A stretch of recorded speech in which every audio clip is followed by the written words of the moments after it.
Guys आज की जो वीडियो है ना वो काफ़ी इंपॉर्टेंट होने वाली है। देखिए मेरे पास बहुत सारे मैसेज आए थे, बहुत सारे कमेंट्स यही आते हैं कि हमें इंग्लिश में प्रॉब्लम है। हमने फार्मेसी में एडमिशन तो ले लिया है, हमें बहुत सारी प्रॉब्लम्स आ रही हैं इंग्लिश की वजह से। हमें कुछ समझ नहीं आ रहा है, अगर समझ आ भी रहा है तो हमें लिखना नहीं आ रहा है कि हम एग्जाम में कैसे लिखें और कैसे समझें। तो ये जो सारी प्रॉब्लम्स आप फेस कर रहे हैं या अभी तक आपने फेस की हैं, तो मैं उन सभी प्रॉब्लम्स को सॉल्व करने की कोशिश करता हूँ। आई होप ये वीडियो आपके लिए हेल्पफुल होगी, और जरा सी भी अगर आपके लिए वीडियो हेल्पफुल हो तो इसको अपने दोस्तों के साथ भी जरूर शेयर कर देना। तो देखिए इंग्लिश कोई टफ लैंग्वेज नहीं है। ऐसा नहीं है कि केवल इंग्लिश अंग्रेज लोग ही बोले, हम नहीं बोल सकते। ये जो है आपका जो डर है जो इंग्लिश ने पैदा कर दिया है कि बहुत से स्टूडेंट तो इंग्लिश की वजह से ही एडमिशन नहीं लेते फार्मेसी में।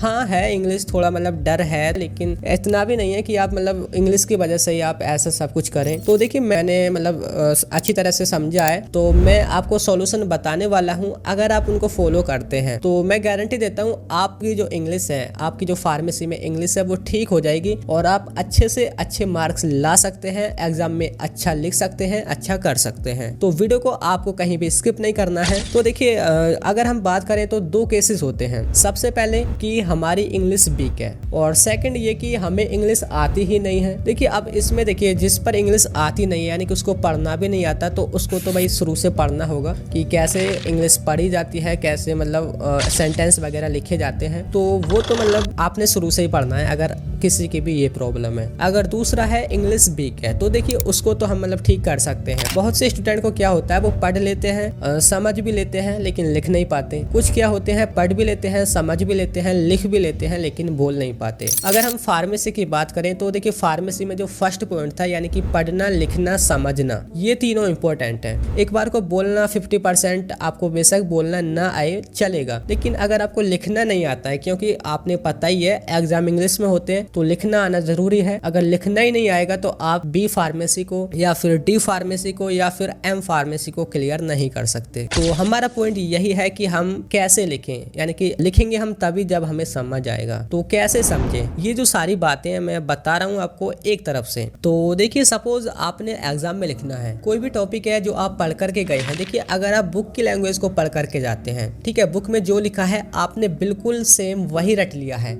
अगर आप उसको रट करके जाते हैं तो आप ज्यादा से ज्यादा 10 दिन, 15 दिन, 20 दिन या फिर 1 महीना याद कर सकते हैं। तो मैं आपको यही सलाह दूंगा कि आप बिल्कुल भी ऐसा ना करें, क्योंकि ये एक प्रोफेशनल कोर्स है, ठीक है। इसमें आपने समझना होगा अच्छी तरह से, केवल रटने से काम नहीं चलेगा, ठीक है। तो आपने क्या है कि कोई भी आपका टॉपिक है, इंग्लिश में होगा टॉपिक तो सिंपल है, इंग्लिश में बुक होंगी और इंग्लिश में पढ़ना होगा। तो पहले आपने उसको समझना है। अब समझने का तरीका हम बता रहे हैं। समझने के लिए ठीक है आपकी इंग्लिश कमजोर है, कम से कम पढ़ तो लोगे ही जो भी इंग्लिश लिखी है बुक में। और उसके बाद देखिए जो भी आपने टॉपिक पढ़ना है ना, उसकी आप नेट से जानकारी ले सकते हैं, या फिर जो भी बुक है उसका थोड़ा बहुत जो पॉइंट है उनको ट्रांसलेट कर सकते हैं, हिंदी में समझ सकते हैं, या फिर यूट्यूब से काफी वीडियोस हैं उनको देख सकते हैं, गूगल पे भी काफी इंफॉर्मेशन है, या फिर अपने जो क्लास टीचर हैं उनसे समझ सकते हैं। तो देखिए समझने के तो यही तरीके हैं, इससे कोई अदर तरीके तो नहीं आएंगे, और समझना आप ही ने है, ठीक है। तो देखिए सपोज आपने समझ भी लिया कि हाँ टॉपिक में क्या है। अब बात यही आती है कि अब हम इसको लिखे कैसे। तो देखिए लिखने के लिए ना पहले मैं आपको एक एग्जांपल से समझाता हूँ। सपोज आपने कोई कहानी सुनी या फिर आपने कोई मूवी देखी। मान लिया कि तुमने एक मूवी देखी 3 इडियट। मूवी जो है वो 2-2.5 घंटे की है, उसमें पूरी स्टोरी है, आपने उसको समझा, आपको समझ भी आ गया कि स्टोरी में क्या है, मूवी में क्या है, क्या बताया गया है। लेकिन अगर मैं तुमसे कहूँ कि वही मूवी या जो भी स्टोरी है आप अपने फ्रेंड को बताओ, ठीक है, जो भी आपने देखा, जो भी आपने समझा, जो भी आपने सीखा, वो अपने फ्रेंड को बताओ। अगर मैं आपसे ये कहता हूँ तो मैं गारंटी देता हूँ आप जो 2.5 घंटे की मूवी थी ना, उसकी जो कहानी थी, उसकी जो बात थी, उसको आप 10 मिनट में खींच करके खत्म कर दोगे। 10 मिनट से ज्यादा नहीं ले पाओगे कि उसमें है क्या। आप उस मूवी का हर एक एग्जैक्ट सीन नहीं बता सकते, यही है। यानी कि आप अपने देखिए, अब जो मूवी की स्टोरी थी, स्टोरी तो वही है, जो उसका निचोड़ वही रहेगा, लेकिन क्या है कि आपने खुद का क्रिएट किया। आपने हर एक लाइन मूवी की नहीं ली, आपने खुद की लैंग्वेज ली, अपना खुद का अलग बना दिया। अगर दूसरा स्टूडेंट देखता है उसी मूवी को तो वो और दूसरे तरीके से बताएगा, अगर तीसरा देखता है तो वो और दूसरे तरीके से बताएगा। यानी कि अपना खुद का क्रिएट करो। अगर आप बुक की लैंग्वेज को, अगर आप मूवी की लैंग्वेज को ही रिपीट करते रहोगे तो वो आपको रटना होगा, रटना नहीं है। ये एक प्रोफेशनल कोर्स है। एंड अब यहाँ पे कोर्स की बात आ ही गई है ना, तो मैं आपको एक कोर्स के बारे में बता दूं जो कि आप सभी के लिए ना बहुत ज्यादा जरूरी होने वाला है। अगर आप एक फार्मेसी स्टूडेंट हैं, या फिर आप नर्सिंग कर रहे हैं, या फिर आप किसी भी मेडिकल फील्ड से जुड़े पड़े हैं, तो ये कोर्स आपके लिए बहुत ज्यादा जरूरी होने वाला है। तो मैं आपको यहाँ पे बताने वाला हूँ कि मैं इस कोर्स में आपको क्या चीजें प्रोवाइड करूंगा और इससे आपको क्या बेनिफिट्स मिलेंगे, कौन सी मेडिसिन कैसे यूज की जाती है, या वो किस नेम से आती है, या फिर कौन सी एंटीबायोटिक कब देते हैं, कौन सी मेडिसिन खाना खाने से पहले, कौन सी मेडिसिन खाना खाने के बाद, या फिर नाम से ही कैसे पहचाने कि भाई ये वाली मेडिसिन यहाँ पे यूज होगी, हम घर वालों को फटाफट से बता दें। तो समझ रहे हो, मैं वो सारी चीज़ आपको प्रोवाइड करने वाला हूँ जो एक्चुअली में मार्केट में चल रही हैं। मेडिसिन से रिलेटेड प्रैक्टिकल सारी नॉलेज आपको यहाँ पे मिलने वाली है। तो आप इसमें ज्वाइन हो सकते हैं। बाकी और भी जो सारे कंटेंट हैं, सारी जो लेक्चर्स हैं, या जो भी जो आपकी सीरीज है, मैं इसमें प्रोवाइड कर दूंगा। आप यहाँ पे ज्वाइन हो सकते हैं। समझ रहे हो, यानी कि अपना खुद का क्रिएट करना है।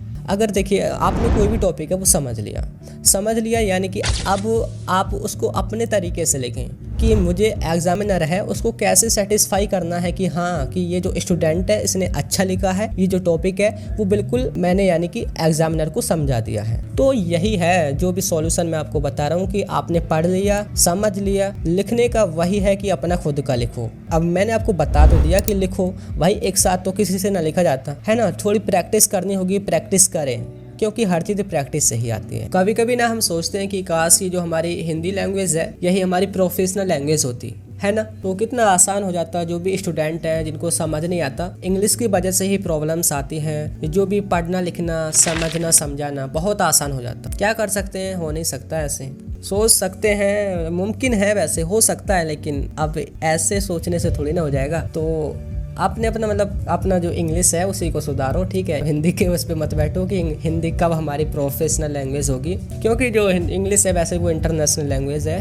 तो आप मतलब जो भी मैंने आपको बताया ना, आप उस पर अच्छी तरह से फोकस करो, उस पर अमल करो।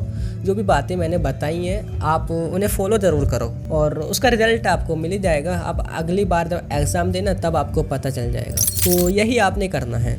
और देखिए उसके बाद ना एक और पॉइंट है, वो है वोकेबुलरी, यानी कि जो भी आपके शब्द हैं, आपके पास जो वर्ड हैं वो होने चाहिए। कोई भी जब हम अपनी बात को किसी के सामने रखते हैं, किसी को समझाना चाहते हैं या बोलना चाहते हैं, तो हमारे पास जो भी हमारी फीलिंग्स आ रही हैं या फिर जो भी हमारा आइडिया है, जो भी हमारे थॉट्स हैं, उनको शेयर करने के लिए हमारे पास वर्ड्स होने जरूरी हैं, ठीक है, शब्द। और शब्द यानी कि जो अपनी वोकेबुलरी है वो कैसे मजबूत होगी, उसका बस एक ही सॉल्यूशन है, प्रैक्टिस प्रैक्टिस एंड प्रैक्टिस। तो आपने देखिए प्रैक्टिस ही करनी है। और प्रैक्टिस कैसे करनी है, जैसे सबसे पहले रीडिंग। कुछ स्टूडेंट ऐसे होते हैं जिन्हें तो पढ़ना ही नहीं है।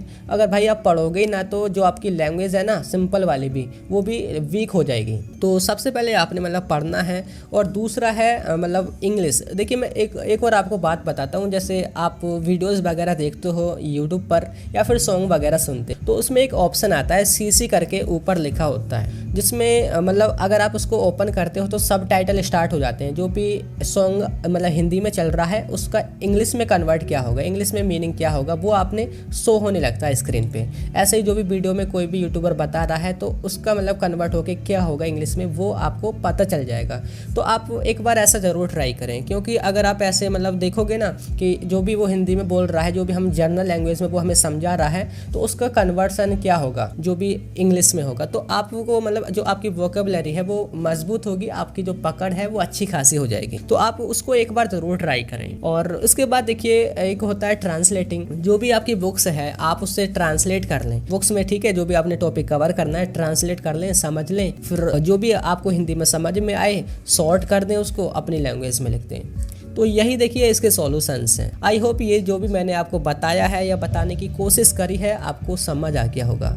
और अगर आपको समझ आया हो, अगर आपके लिए ज़रा भी ये हेल्पफुल हो वीडियो, तो लाइक ज़रूर कर देना। आपकी जो क्लासमेट है उनके साथ शेयर ज़रूर कर देना।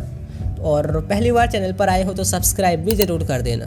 तो क्या करें, बस यही था आज की वीडियो में। Thank you, have a nice day.